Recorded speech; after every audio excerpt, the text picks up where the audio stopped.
नमस्कार। YouTube channel सच का आईना में एक बार फिर आप तमाम दर्शकों का स्वागत है। सांस्कृतिक स्रोत एवं प्रशिक्षण केंद्र नई दिल्ली में मंगलवार को 518वां अनुस्थापन पाठ्यक्रम कार्यक्रम का भव्य शुभारंभ हुआ। इस मौके पर सीसीआरटी के अध्यक्ष डॉक्टर विनोद नारायण इंदुरकर, निदेशक पपुंजय Kumar, deputy director doctor Sandeep Sharma एवं मुख्य अतिथि के रूप में कार्यक्रम में शामिल एएसआई के निदेशक डॉक्टर बसंत कुमार स्वर्णकार एवं अन्य शिक्षक प्रतिनिधियों ने संयुक्त रूप से दीप प्रज्वलित कर कार्यक्रम का उद्घाटन किया। गौरतलब हो कि सीसीआरटी भारत सरकार के सांस्कृतिक मंत्रालय के अधीन चलने वाला केंद्र है, जिसकी स्थापना वर्ष 1979 में हुई थी। इसका मुख्य मकसद शिक्षा को संस्कृति के साथ जोड़ना और छात्रों के अंदर भारत की समृद्ध सांस्कृतिक और विरासत के प्रति जागरूकता पैदा करना है। साथ ही इसका उद्देश्य देश भर के इन सर्विस शिक्षकों को प्रशिक्षित करना भी है, ताकि वे स्कूली पाठ्यक्रम में कला और संस्कृति को शामिल कर सकें। छात्रों का समग्र विकास, बच्चों के संज्ञानात्मक, भावनात्मक और आध्यात्मिक विकास को बढ़ावा देना भी इसका मुख्य कार्य है, ताकि सांस्कृतिक विविधता की समझ विद्यार्थियों को भारत की अलग अलग क्षेत्रीय संस्कृतियों और विविधताओं से परिचित कराना भी है। आइए हम देखते हैं 518वां अनुस्थापन पाठ्यक्रम के उद्घाटन सत्र का दृश्य।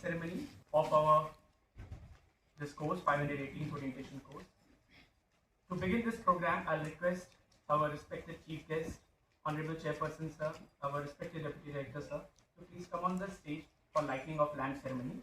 I'll request 2 female participants and 2 male participants to join them on the stage.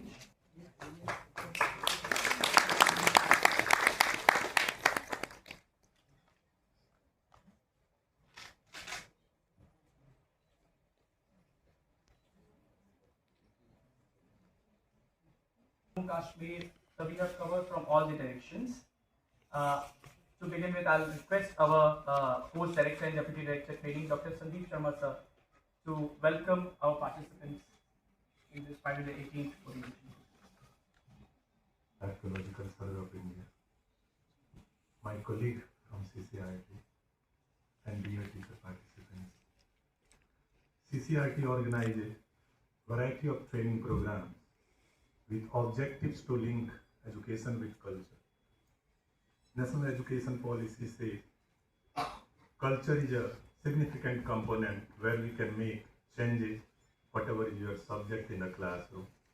So now it is called mandatory to teach about India beyond the limitation of your subjects. करना होता है तो संस्कृति मंत्रालय के जो ऑफिशियल्स हैं, सीनियर ऑफिशियल्स हैं, वो सीसीआरटी का चयन करते हैं। वो सीसीआरटी का चयन इसलिए करते हैं कि हमारा मल्टीप्लायर इफेक्ट है। हम एक टीचर को पढ़ाते हैं, वो जाके 500 स्टूडेंट को पढ़ाते हैं। अभी 15 अगस्त को हर घर तिरंगा होने वाला है, तो बहुत सिंपल है। मेरे पास में 100 टीचर हैं, मैं 100 टीचर को तो अपने साथ लूंगा ही कि 3000 बच्चे होंगे या 2000 बच्चे होंगे, उनके साथ में मेरे 100 टीचर्स होंगे। और उनसे मैं जब रिक्वेस्ट करूंगा कि अपने प्रिंसिपल से बात करिए, तो एक साथ में इन 100 टीचर्स के स्कूलों में भी हर घर तिरंगा हम यहीं से बैठ के कर लेंगे। तो ऐसे जब हमारे टीचर्स ट्रेंड हैं पूरे कंट्री में, तो जब भी हमें आदेश मिलता है, माननीय अध्यक्ष महोदय या हमारे निदेशक महोदय कुछ हमें आदेश देते हैं, तो हम लोग भारत के हर एक कोने तक 2-3 दिन के अंदर पहुंच जाते हैं। तो जितने भी सक्सेस स्टोरी हैं, चाहे डिस्ट्रिक्ट डिजिटल रिपोजिटरी की बात हो, हर घर तिरंगा की बात हो, मेरी माटी मेरा देश हो, जितने भी राष्ट्रीय लेवल के कार्यक्रम भारत सरकार ने किए, उसमें सीसीआरटी का रोल अहम है। और इन 21 दिनों में केवल ट्रेनिंग की बात नहीं है, आप सभी करेंगे practical, theory, craft, educational tool, सभी एस्पेक्ट आपके साथ होने वाला है जो इस प्रोग्राम का कंपोनेंट है। लेकिन इसके अलावा आपको कई और एक्सपोजर मिलेंगे। गवर्नमेंट ऑफ इंडिया के कई प्रोग्राम्स होंगे, सीसीआरटी के कैंपस में जो प्रोग्राम होंगे, इस कैंपस में केवल सीसीआरटी नहीं, देश के और भी कई ऑर्गेनाइजेशन प्रोग्राम करते हैं, उनका एक्सपोजर भी आपको मिलेगा। फिर चूंकि आप 21 दिन दिल्ली में हैं, ये भी एक मायने रखता है ना। हम लोगों को भी दिल्ली आने में कितना लग गया, एमएससी के बाद नौकरी ढूंढ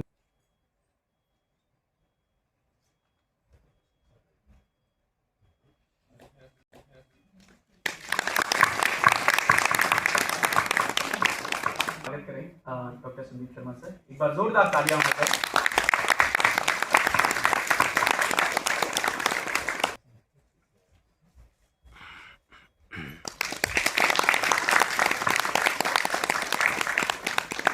Archaeological excavation, monuments conservation, heritage education and museum curation. He holds MA in ancient Indian history, culture and archaeology, and as well as PG diploma in archaeology from Indian Institute of Archaeology ASI. He has served as superintending archaeologist in the Agra and Delhi circles and has been associated with the significant archaeological excavation, particularly in the Purana Killa, as Dr. Sandeep Sharma has informed.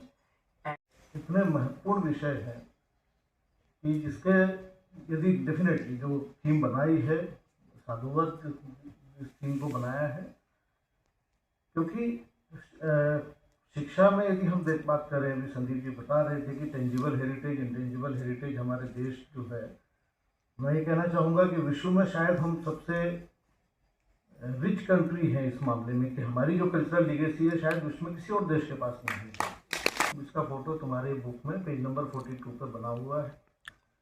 शायद वो उसको उतना respect नहीं दे, लेकिन जब आप उसको बताएंगे कि ये हमारे पूर्वजों की विरासत है, ये आपकी विरासत है, इसको बनाने में शायद आपके किसी पूर्वज का भी योगदान रहा होगा, उसके मन में उस स्मारक के प्रति एक सम्मान पैदा हो सकता है। ये पढ़ाने के तरीके में आप इस चीज़ को यदि शामिल करते हैं तो शायद हम अपनी अगली पीढ़ी को कुछ दे पाएंगे। पढ़ाने के लिए आपके पास बहुत विषय हैं, विषय पढ़ाने का आपका एक तरीका भी निश्चित है। यदि उसमें थोड़ा सा बदलाव किया जाए, थोड़ा सा उसको रोचक बनाया जाए, तो संस्कृति के जो हमारे पक्ष हैं, स्मारक तो एक पक्ष हो गया, केवल लाल किला या ताजमहल या कुतुब मीनार ही हमारी धरोहर नहीं है। उनको तो मेरे को बाहर निकालना है।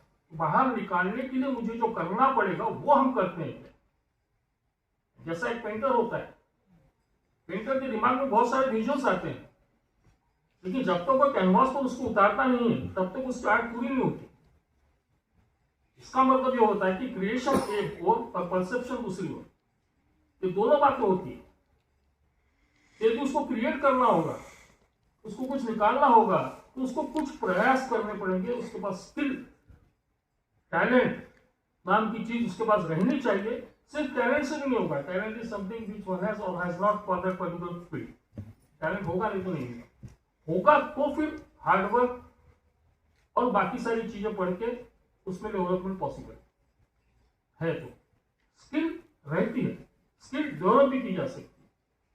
तो यदि हमको इस फील्ड में एज ए टीचर करके हमको काम करना है, तो हमको हर तरीके से हमको खुद को, हमारी पर्सनैलिटी को हमको डेवलप करना पड़ेगा।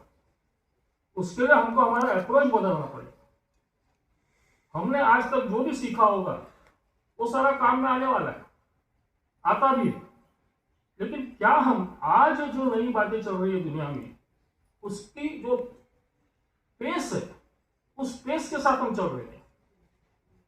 यदि नहीं चल रहे हैं तो हमको फिर चलना पड़ेगा, फिर उसके लिए हमको तैयार रहना पड़ेगा, उसके लिए हमको प्रशिक्षित होना पड़ेगा। मैं शिक्षित की बात नहीं कर रहा हूँ, शिक्षित शिक्षा आपको मिल चुकी है, आपने पोस्ट ग्रेजुएशन किया होगा, आपने पीएचडी किया होगा, उसमें बहुत काम किया होगा, पर प्रशिक्षित भी होना पड़ेगा, ट्रेनिंग लेना पड़ेगा।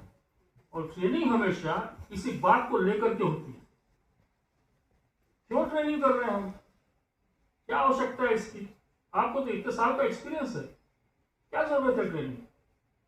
लेकिन नहीं, ट्रेनिंग लेना पड़ेगा, क्योंकि रोज नया कुछ डेवलप होते जा रहा है, रोज नई चीज कुछ ना कुछ आ रही है मार्केट में। शिक्षा के क्षेत्र में, संस्कृति के क्षेत्र में, कला के क्षेत्र में, लिटरेचर के क्षेत्र में बहुत सारी नई बातें रोज आ रही है। ये तो आर्ट का बहुत बड़ा फील्ड है, तो कल्चर का बहुत बड़ा फील्ड है। यदि हम टीचर हैं, हमको तो आर्ट और कल्चर का डिफरेंस समझना चाहिए। फिर किसको हम आर्ट कहेंगे और किसको हम कल्चर कहेंगे? आप दोस्तों, अगर मेरा वीडियो आपको अच्छा लगे तो मेरे वीडियो को लाइक कर सब्सक्राइब जरूर करें और कमेंट्स बॉक्स में अपने राय भी दें। धन्यवाद।